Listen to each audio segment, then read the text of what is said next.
저희 세대 때는 직장 생활을 시작해서 첫 월급을 받으면 대부분의 사람들에게 공통된 그런 관습이 하나 있었습니다. 그래서 바로 이제 부모님께 속옷을 사드리는 그런 관습이었고, 구체적으로 얘기하면 무슨 색깔 내복이었죠? 여전히 하시나요? 여전히 한국에 있나? 빨간색 내복을 사드리는 그런 관습이 있었습니다. 뭐 한국 사회가 어떻게 변했는지 윤지 씨 모르는 거 보니까 지금은 안 하나 보다. 빨간 내복, 그지? 뭐 요즘 뭐 집이 워낙 따뜻한데 내복이 뭐 필요한가? 아무튼 우리 시대는 워낙 추웠던 시절이라 겨울에 내복을 입고 다녔으니까 빨간 내복을 샀는데, 근데 왜 빨간 내복 속옷을 선물했는지, 왜 그것이 언제부터 시작됐는지는 전혀 알지는 못합니다. 그러나 첫 번째 월급으로 부모님께 선물한다라고 하는 것은 이제 혼자 힘으로는 살아갈 수 있기까지 그동안 들려주신 은혜에 보답한다는 의미가 담겨 있는 것은 이제 분명한 사실입니다. 물론 선물 하나로 부모님의 은혜의 사랑을 다 보답할 수는 없겠습니다만은 말 그대로 감사의 마음을 상징적으로 표현하는 것이다, 그러니까 생각할 수 있을 것이고, 오늘 지금 이 자리에서 예배드리고 있는 우리 유스들도 학교를 졸업하고 직장생활을 시작하면서 첫 월급을 받으면 어떤 모양으로든지 간에 키워주신 부모님의 은혜와 사랑에 감사의 마음 표할 수 있는 그런 성숙한 마음의 자세를 가질 수 있기를 바랍니다. 아무튼 첫 월급을 받아서 속옷을 선물하는 것은 어디까지나 상징입니다. 부모님의 은혜를 속옷 하나로 다 갚을 수는 물론 없습니다. 월급을 받아서 일정 부분 일평생 부모님께 드린다 할지라도 그 은혜를 우리는 다 갚을 수 없기 때문에 그렇습니다. 다만 그 은혜를 내가 지금도 잊지 않고 마음속에 갖고 있다라고 하는 것을 새길 뿐입니다.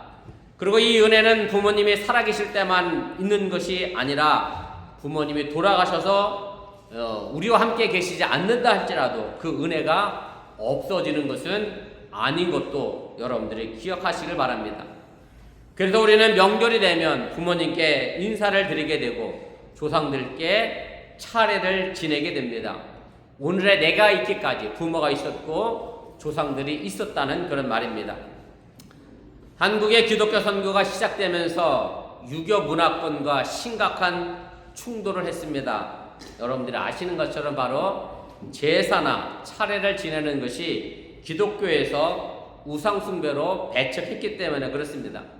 근데 기독교가 이런 입장을 가지게 된 것은 우리가 믿는 신은 유일하게 한 분이라고 하는 유일신 신앙 때문에 그렇고요. 그래서 조상을 신격화하여 제사나 차례를 지내는 것이 우상숭배라고 하는 죄로 여겨왔기 때문에 그렇습니다. 우리가 믿는 하나님을 유일신이다, 한 분 하나님이다 라고 우리는 그렇게 고백합니다. 우리가 한글 성경에서 사용하고 있는 하나님은 영어로는 가시고요, 히브리어로는 엘로힘을 번역한 겁니다. 그런데 하나님이 한 분이라고 하는 이 말은 하나님의 초월성, 다시 말씀드려 모든 것에 앞서서 모든 것을 만드신 창조주 아버지라고 하는 점에서 한 분이라고 하는 의미입니다.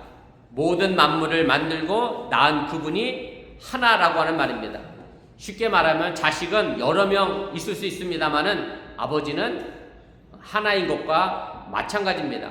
그 한 분이신 아버지에게 여러 자식이 나왔다는 그런 얘기입니다.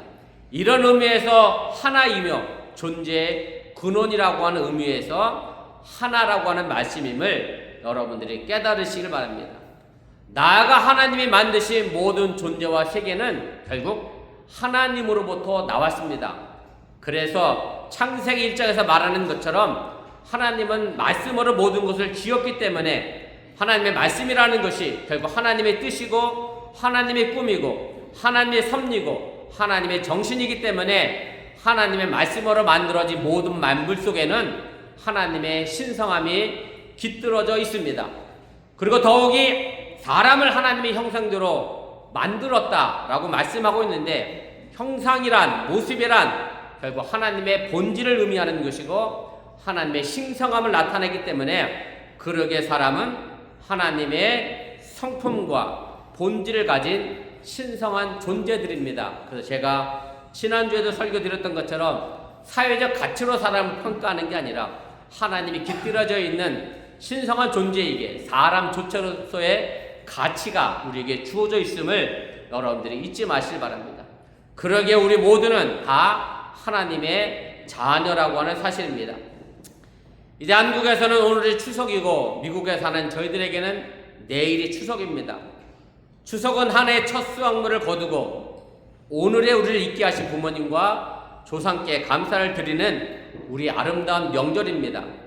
그래서 지금 일부 한국 교회에서는 추수감사절을 미국의 날짜에 맞춰 지키는 게 아니라 추석 전후로 옮겨서 지키는 교회가 점차로 늘어나고 있는 그런 추세입니다. 우리가 부모님과 조상들에 대한 감사의 마음, 은혜의 마음을 갖지 못한다라고 하면 제가 여러 번 썼습니다만 속된 표현이지만 우리는 호로 자식이 될 수밖에 없습니다. 호로 자식이라고 하는 말의 유래는 크게 두 가지로 우리가 늘 생각합니다. 하나는 한문으로 보면 오랑캐 호자를 쓰지요. 중국의 변방에 있는 민족을 의미하는 거고, 그래서 예의가 없는 오랑캐 자손이 호로 자식이라고 하는 말이고, 또 하나는 민간 어원설이긴 한데요.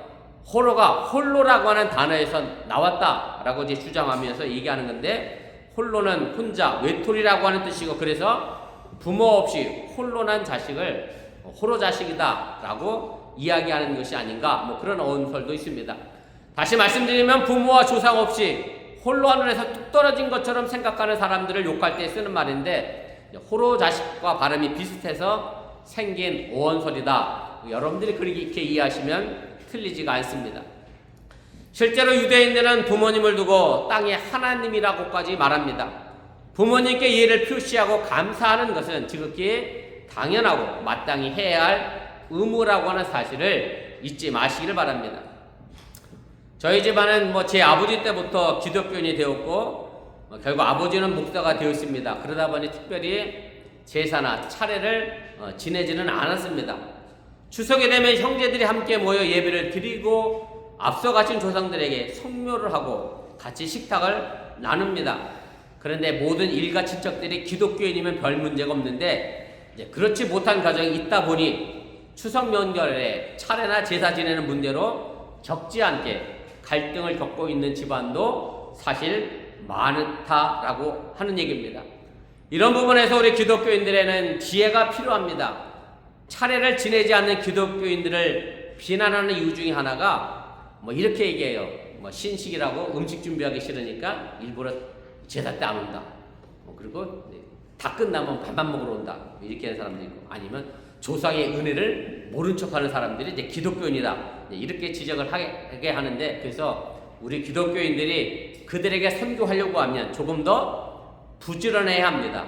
음식을 장만할 일이 있으면 더욱 열심히 참여해야 하고, 다만 절을 피해서 우상 숭배라고 하는 교리만을 위반하지 않으면 됩니다. 지금은 비단 기독교 집안이 아니더라도 점차로 제사가 간소해지고 있어서 다양한 사회 속에서 좀 더 간편한 방법으로 온 가족이 부모님의 은혜를 기억하는 시간을 만들고 있다라고 하는 얘기입니다. 제가 서울 광림교에 있을 때 아주 재미난 장례를 갔던 기억이 있습니다. 너무 재밌어서 제가 말씀드린 거예요. 안돈 권씨 집안 장례였는데 첫째 딸이 저희 교회 권사님이었고, 그분 아버지가 서울에서 버스 회사를 운영하던 사람이에요. 제법 방구나 끼던 사람이에요. 노는 농사에서. 그런데 첫째 딸만 권사고 나머지는 다 안동 권씨 출신들이니까 다 안동에서 대대로 했던 전통적인 불교 집안이고, 또 한 사람은 천주교 교인이 있어. 그러니까 이제 아버지가 돌아가셨으니까 저도 개신교 목사로 갔고, 천주교에서도 부모님이 돌아가셨으니 천주교에서도 왔고, 또 불교에서도 왔고, 그럼 어떻게 하겠어요? 그래도 우리는 예의가 있어. 천주교가 사실은 좀 너무 길어. 천주교 예식 혹시 가본 적 있으세요? 장례 예식? 엄청 깁니다. 연도라고 해서 굉장히 길어요. 그러면 제가 신부님한테 가서 그래. 우리 기독교는 짧으니까 우리 먼저 좀 하게 해달라고 그러고, 기독교가 먼저 한 20-30분이면 우리 기독교 끝나니까 그렇게 양보하고, 천주교하고 그다음에 불교하고 서로 이제 피해서 이제 그런 문제를 없이 합니다. 제가 하간 예배 가서도 제가 먼저 기독교식으로 먼저 하고 그 다음에 안동고시 장례는 뭐 복잡하더만요. 땅 지팡이 짚고 뭐 이거 띄고 뭐 다 허리에 차고 그런 전통 장례는 나 그때 처음 봤어요. 기독교 먼저 하고 이제 그분들 또 따로 하고서 저희는 밑에 내려와서 먼저 밥 먹고 또 나오고 뭐 이런 지혜가 있었는데, 사실은 지금의 시대가 자꾸 이런 장례 문제나 혹은 뭐 차례나 제사 문제로 우리 기독교가 조금 더 지혜를 발휘해서 그들에게 손괴문을 열어갈 측면에서도 우리가 좀 필요합니다.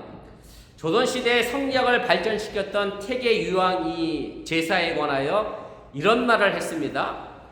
추석 명절에 며느리 힘들게 뭐 붙이지 말아라? 전 붙이지 말아라. 태계 이황 집안은요, 뭐 지금도 뭐 전을 안 붙인다나 어쩐다나. 제가 그저께인가 우연히 극한직업이라고 하는 프로그램이 있어요. 추석을 앞두고 제사 음식 전문으로 하는 그런 집이 있더만요. 주문해서 맞춤 주문하더만. 또 집안마다 제사 음식이 다르다고 해서 맞춤 주문해. 근데 거기 한 사람이 나왔는데 어떻게 조상에게 드리는 음식을 사다가 바치냐 그래갖고서 막 자기들도 펄펄 떴는데, 지금 사다 쓰니까 너무 좋다고 인터뷰하는 걸 봤는데, 아무튼 전 부치지 마세요. 힘들어요. 힘들어. 저희 집도 추석이라고 우리 집사람이 전을 부쳤는데 전 부치는 일이 정말 힘들고 큰일입니다. 우리나라 그래서 며느리에게는 명절만 되면 생기는 증후군이 있잖아. 막 머리가 아프고 속 미식거리고 얘는 시댁에 가기 싫고. 그런데 이게요, 며느리만 생기는 명절 증후군이 아니라 그 며느리를 눈치 보는 남편에게도 이게 생긴다니까. 남자들도 생기죠? 남자들도 명절 증후군이 생겨요. 왜냐면 자기 아내 눈치 봐야 되니까. 친정도 언제 때 맞춰 가야 되잖아. 그래서 서로 힘들고 어려운데, 이런 부분에서 우리가 서로 좀 되새겨볼 필요가 있습니다. 그리고 태계유황이 또 이런 말도 했습니다. 예법은 멀리 있고 현실은 그렇지 못하므로 상황에 맞춰야 한다. 그래서 실제로 태계유황은 행하기 편한 제사를 실천했던 그런 사람인데, 그 중에 한 예가 저는 뭐 제사상을 차려본 적이 없으니까 원래 제사상 가장자리에는 대구포를 올린다고 그러네요. 그런데 이게 한복의 도포자락이 자꾸 대구포를 건드려서 떨어뜨리니까 태계유황이 대구포를 가운데로 옮기라 그랬대. 그래서 태계유황 집안은 대구포가 가운데 위치해 있다 그래요. 어쨌든 태계유황의 집은 제사를 조금 더 간편하게 만드는 그런 일들을 했고, 사실 예절이라고 하는 것도 행하는 사람이 편해야 지속될 수 있지. 이게 계속 행하는 것이 힘들고 어려우면 중단될 수밖에 없다는 것도 우리가 또 한편 기억해 볼 필요가 있습니다. 그러나 그냥 단순하게 해서 편하게 명절을 보내자는 생각이 아니라 그 속에 의미를 깊이 담아야 하고, 가족과 하나 되고 부모님의 은혜를 기억하면서 모두가 평안하고 행복한 명절이 되어야 한다는 사실을 여러분들이 꼭 기억하시기를 바랍니다.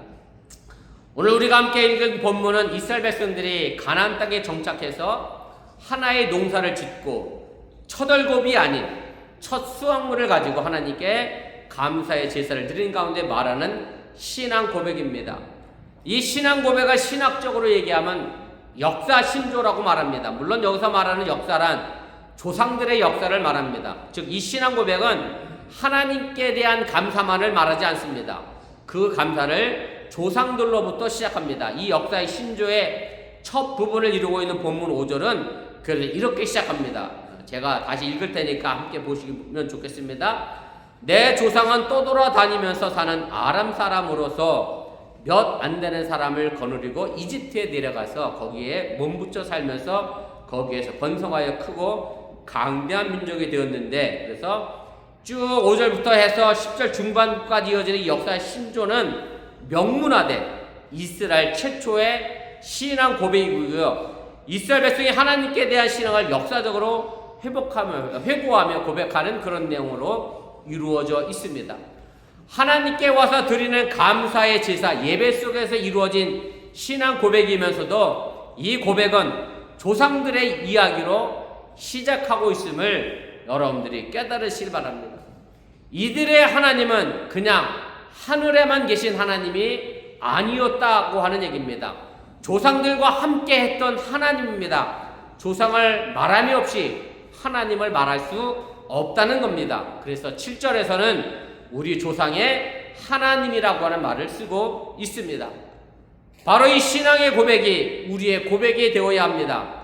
하나님은 오랜 우리 조상들의 역사 속에서 함께 하신 하나님입니다. 하늘에만 앉아 계신 하나님이 아니라 우리 부모와 조상들의 후손을 위하여 수고하신 그 현장에 함께 계셨던 하나님이라고 하는 말씀입니다. 이스라엘 백성들이 한 해 수확을 마치고 나서 첫 열매를 드리면서 그들을 자신을 위하여 그 어떤 고난도 감수하고 살아오신 조상들의 이야기로 시작하고 있음을 깊이 유념할 필요가 있습니다. 오늘 우리의 각자의 생명은 오직 부모와 조상들을 통해 하나님께서 지으셨다는 사실을 잊지 마시길 바랍니다. 어느 날 갑자기 하늘에서 뚝 떨어진 우리 생명이 아니라는 말입니다. 그렇다고 하면 우리의 고백은 어떠해야 하며 우리가 말하게 되는 조상은 누구일까를 좀 생각해 봐야 합니다. 저는 요즘 한국에서 보수라고 하는 사람들, 특별히 기독교인들이 하는 집회, 대표적으로 이름을 거론하자고 하면 정광훈 씨나 서전보 목사가 주관하는 여의도 집회나 강화문 집회를 보면서 참 한심하다 이런 생각을 갖고 있습니다. 제가 왜 한심하다고 표현하냐면 그래도 내가 태극기를 흔들고 있으면 좀 이해가 되겠는데요. 뭐를 흔들죠? 혹시 보셨어요? 뭐 흔들어요? 성조기 흔들어. 나는 왜 대한민국에서 성조기를 흔들고 있나 몰라. 그 다음에 성조기 말고 또 있어요? 이스라엘 국기를 흔들어요. 거기서 이상하지 않아요? 한심하지 않아요?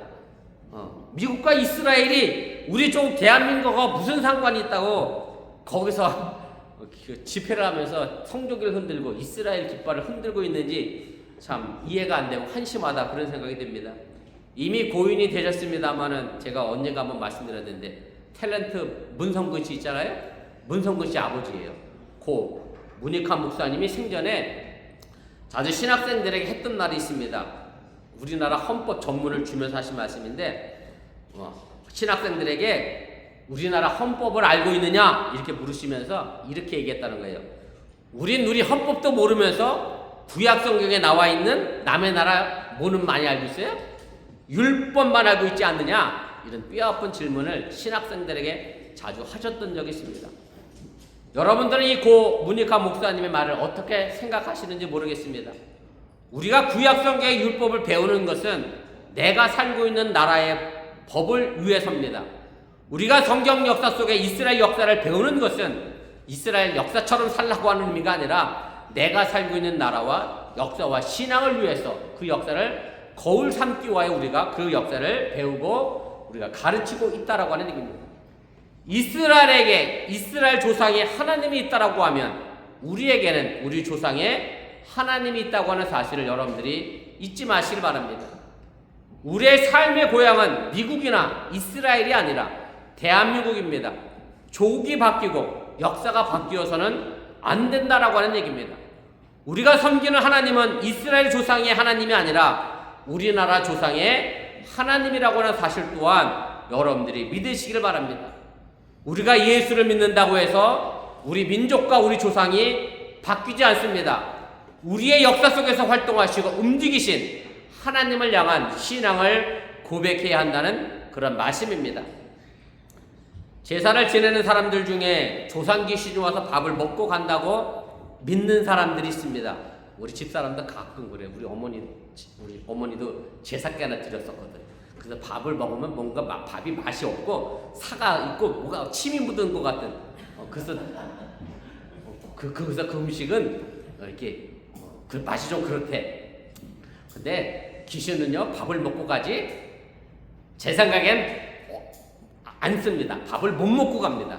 귀신이 설마 그 숟가락 떠서 밥을 먹고 가겠어요. 제가 왜 이런 생각을 했느냐면 지금 이사 가셔서 우리 교회 안 계시지만 우리 안영수 집사님 대구 사람 아니야. 그분도 여기 미국 오기 전에 제사깨나 지냈던 분이잖아. 대구에서 전통적으로. 근데 그분이 제사 지낼 때 그런 얘기 하더라고. 난 제사 지낼 줄 잘 모르고 제사를 지낼 때는 창문을 열어야 된다면서요. 제사 지내면 창문을 열고 베란다에 빨래 이렇게 걸려있으면 그것도 다 걷어야 된대. 근데 안영수 집사님한테 그랬어. 아니 왜 창문을 열고 빨래를 걷냐고 그랬더니 우리 안 집사님 하시는 얘기가 그러면은 조상 귀신이 못 들어온대. 이게 빨래가 걸려있고 문이 닫혀있으면 못 들어온대. 그런 귀신이 밥은 먹고 가겠어요? 네, 밥 못 먹고 가요. 못 먹고 가. 자, 제가 뭘 얘기하려고 하냐면 사실 근데 구약 성경에 나오는 이 하나님께 드리는 제사도 마찬가지입니다. 제사 드릴 때요, 소와 양과 비둘기 같은 제물을 바쳤는데 성경에 하나님이 그 제물을 와서 잡수셨다는 얘기가 없습니다.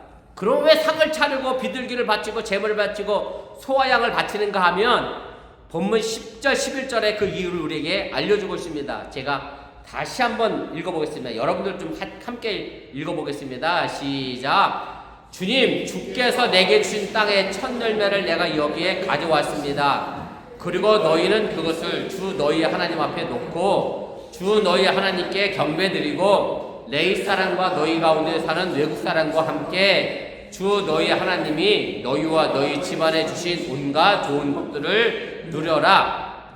참으로 중요한 말씀인데, 차례의 음식이나 제사의 제물이 조상신이나 하나님이 잡수시는 것이 아닙니다. 평생 하나님의 일에만 종사하는 레위인과 또 돌아다니는 가난한 나그네와 함께 먹으라고 하나님께 제사를 드린다라고 오늘 신명기는 우리에게 가르쳐 주고 있습니다. 우리나라 전통적인 제사에서도 음식을 가족들과 이웃들과 나눠 먹었습니다. 그리고 구약의 제사에서도 그 제물을 가난한 사람과 고아와 과부와 레위인과 나눈 것과 마찬가지였다라고 하는 얘기입니다. 제가 지난주에 집사람과 이런 얘기를 나눴습니다. 제가 이민 목회하면서 항상 설과 추석이 되면 온 교회가 같이 음식을 준비하여 풍성한 식탁을 차리도록 했습니다. 여러분들 생각은 어떤지 모르겠는데 제가 오늘 아침에 저도 혼났어요. 우리 집사람이 왜 추석상은 차리자고 그래서 내가 아침부터 이거 하고 있냐고. 근데 묵은 어저께 제가 조금 졌어요. 아무튼 자, 여러분들이 음식을 준비하는 거 부담되는 건 사실입니다. 왜 부담이 안 되겠어요? 지금 속된 말 죄송하지만 여러분들 집안을 내가 잘 모르지만 집에서 내 집밥도 안 해먹 드시죠? 안 해먹으시죠? 집에서 내 집밥도 안 해먹는데 교회에서 추석한다고 밥할래니 왜 안 힘들겠어요? 지난주에 제가 속회를 갔더니 거기는 뭐 밥하고 국하고 김치 한다고 국은 뭘 끓여야 되나 한참 고민하시고 막 애쓰시던데 제가 왜 애쓰는 거 모르겠어요. 그럼에도 불구하고 제가 자꾸 여러분들에게 이렇게 말씀드리는 것은 물론 세상이 살기가 힘들고 어렵고 특별히 미국이 추석이라고 휴일도 아닌데 왜 이런 고생을 해야 하느냐면 바로 우리 민족의 전통을 잊지 말라고 하는 얘기고 지금 나를 이곳에 있게 하신 부모님의 은혜와 조상의 은혜를 잊지 말라는 바람 때문에 제가 여러분들에게 힘들지만 어렵지만 자꾸 명절을 지키자라고 그렇게 이야기를 하게 됩니다. 그런데 오늘 메시지에 굉장히 중요한 메시지가 하나 담겨져 있습니다. 오늘 여러분들이 함께 읽은 본문에서 이스라엘 역사 신저가 5절에서 시작하는데 요거 읽어보시고 혹 이상한 거 없는지 있는지 좀 찾아보세요. 자, 다 같이 5절 다시 시작해서 읽어보겠습니다. 내 조상은 떠돌아다니면서 사는 아람 사람으로서 몇 안 되는 사람을 거느리고 이집트로 내려가서 거기서 몸붙여 살면서 거기에서 번성하여 크고 강대한 민족이 되었는데 이렇게 되어 있는데요. 자, 여러분들 이집트에 내려가서 이집트에서 몸붙여 살았던 인물이 누구예요? 성경에 이집트에 누가 내려갔어요? 요셉이 총리된 다음에 요셉이 누구를 데리고 왔어요? 야곱을 데리고 왔잖아요. 아버지 데리고 왔잖아요. 아버지 형제들을 데리고 왔잖아요. 그래서 오늘 여기서 얘기하고 있는 이집트에 내려가서 몸붙여 살았다. 그래서 크고 강대한 민족이 됐다고 하는 얘기는 야곱을 얘기하는 겁니다. 그래서 오늘 여기 아람 사람은 누구를 뜻하는 거냐면 야곱입니다. 이거 이상해요, 안 이상해요? 이거 굉장히 이상해요. 왜냐하면 야곱은 아람 사람이에요, 아니에요? 아닙니다. 야곱은 어느 나라 사람이에요? 히브리 사람이고 이스라엘 사람인데 오늘 신명기 저자는 자신의 조상 야곱을 얘기하면서 뭐라고 표현하고 있느냐면 아람 사람이었다. 야곱을 아람 사람이라고 이야기를 하게 됩니다. 자, 그럼 왜 야곱을 아람 사람이라고 표현했는지가 참 중요합니다. 특히 이민에서 살고 있는 우리에게는 더더욱 중요합니다. 창세기 28장 이후를 읽다 보면 야곱은 원래 아버지 이삭이 살던 곳, 다시 말하면 부엘사베에서 살았습니다. 그런데 아버지와 형을 속여서 장자의 상속권을 빼앗아 받아내죠. 그래서 형 에서가 야곱을 죽이려고 하니까 이 야곱이 도망을 갑니다. 어느 집으로 도망가느냐면 자기 외삼촌 집으로 도망을 쳐서 거기서 30년 가까이 고생하며 삽니다. 그런데 외삼촌이 살고 있던 동네 이름이 뭐냐면 밧담 아람입니다. 야곱은 30년간 밧담 아람에서 살면서 고생하면서 가족을 늘리고 재산을 만들었습니다. 그리고 그 고생 속에서 하나님을 만나 철이 들게 됩니다.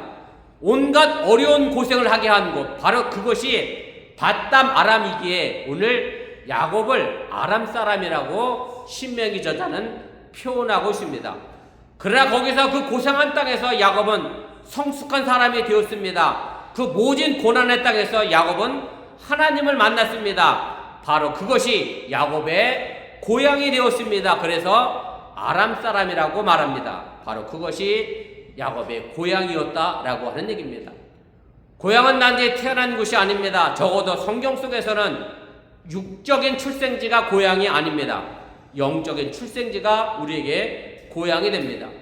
추석날 모두가 고향을 향해 갑니다. 단지 제 육신의 고향을 찾는 것이 아니라 오늘의 내가 있기까지 그냥 있게 된 내가 아니라 수많은 조상들의 고난과 아픔이 있었기에 고향 땅의 조상들 앞에 서는 것이 고향을 찾는 의미입니다. 그래서 그 조상들의 바람과 뜻을 이어 새롭게 영적으로 결단하는 것, 바로 그것이 우리의 고향이 되어져야 한다라고 하는 얘기입니다.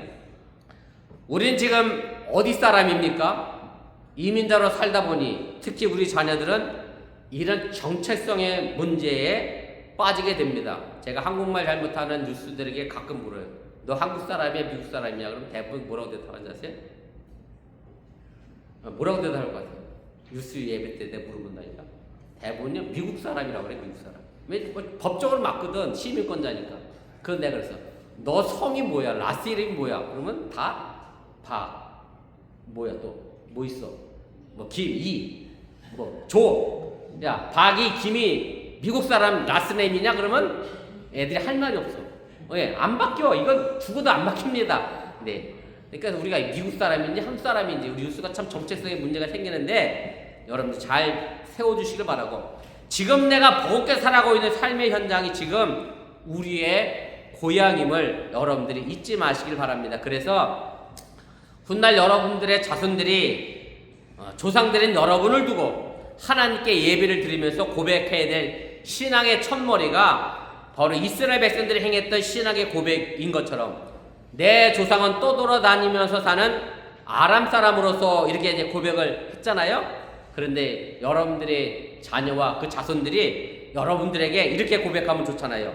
우리 아버지는 한국에서 빈손으로 미국에 와서 자동차 업계에서 밤낮으로 오버타임 일하면서 힘들게 하면서 이민생활을 시작하셨습니다. 이렇게 신앙 고백되어져야 하는 자녀들이 되어야 한다라고 하는 것을 여러분들이 잊지 마시기 바랍니다. 그러나 이런 고생 속에서도 하나님의 젖과 꿀이 흐른 땅에 약속의 신앙으로 오늘날 이 자리에 우리 자손이 있었다라고 고백하게 만드시기를 주님의 이름으로 간절히 부탁을 드립니다. 그래서 오늘 그 신앙의 고백의 끝이 본문 8절 9절에 이렇게 되어져 있습니다. 우리 함께 읽어보겠습니다. 시작. 강한 손과 편팔과 큰 위험과 이적과 기사로 우리를 이집트에서 인도하여 내시고 주께서 우리를 이곳으로 인도하셔서 이 땅 곧 젖과 꿀이 흐르는 땅을 우리에게 주셨습니다. 우리 모두 긴긴 조상들이 걸어온 고생길, 그러나 하나님이 함께하여 주셔서 우리가 이겨낸 고생길을 자랑스럽게 고백하는 아들, 딸이 되도록 오늘의 힘든 과정을 잘 이겨낼 수 있기를 주님의 이름으로 간절히 축원을 드립니다. 흔한 말로 지금 여러분들이 이 미국 땅에 사는 것은 내가 부귀영화를 보자고 이 나이에 와서 미국 땅에 삽니까? 저도 늘 그런 얘기합니다. 제가 이 나이에 부귀영화 보자고 미국 땅에 와서 사냐? 사실 누구 때문에 다 살고 계셔요. 네, 여러분들의 자녀들 잘 되라고 아메리칸 드림을 위해서 여러분들이 힘들게 어렵게 이민자로 살아가고 있는데, 그래서 먼 미래에 있는 우리 자녀들이 우리를 기억하면서 이렇게 신앙 고백을 좀 했으면 좋겠습니다. 우리 부모님이 어본교회 사람들이었습니다 라고 그렇게 신앙 고백을 하도록 만드시기를 바랍니다. 그러나 그 어려운 가운데에서도 믿음으로 우리 가정을 일으켜 주셨고 바른 교회를 세워 주셨고, 그래서 젖과 꿀이 흐르는 땅을 우리에게 만들어 주셨고, 그래서 내가 미국 이민자로서 이렇게 성공했습니다. 그래서 우리 부모님을 기억하는 여러분들의 자녀들의 신앙의 고백이 있어질 수 있기를 주님의 이름으로 또한 간절히 축원을 드립니다. 지금 우리 모두는 어본교회 믿음의 조상들입니다. 믿음의 조상답게 그렇게 사시기를 바랍니다. 자랑스러운 선조가 되시기를 바랍니다. 우리 아이들의 장성하여 추석 때마다 하나님 앞에서 그들의 조상인 우리의 이름을 들어 감사해야 하는 그런 고백을 할 수 있도록 그렇게 만드시기를 바랍니다. 특별히 오늘 추석을 앞둔 오늘 이 예배를 평생 기억하는 우리 유스와 주일학교 학생이 되기를 바랍니다. 오늘 우리 예배가 젖과 꿀이 흐르는 땅을 향해 가는 결단의 자리가 되기를 바랍니다. 그리고 이 결단을 이루도록 우리 서로 격려하고 기도하는 그런 믿음의 평생 동반자가 될 수 있기를 주님의 이름으로 간절히 축원을 드립니다. 기도하겠습니다.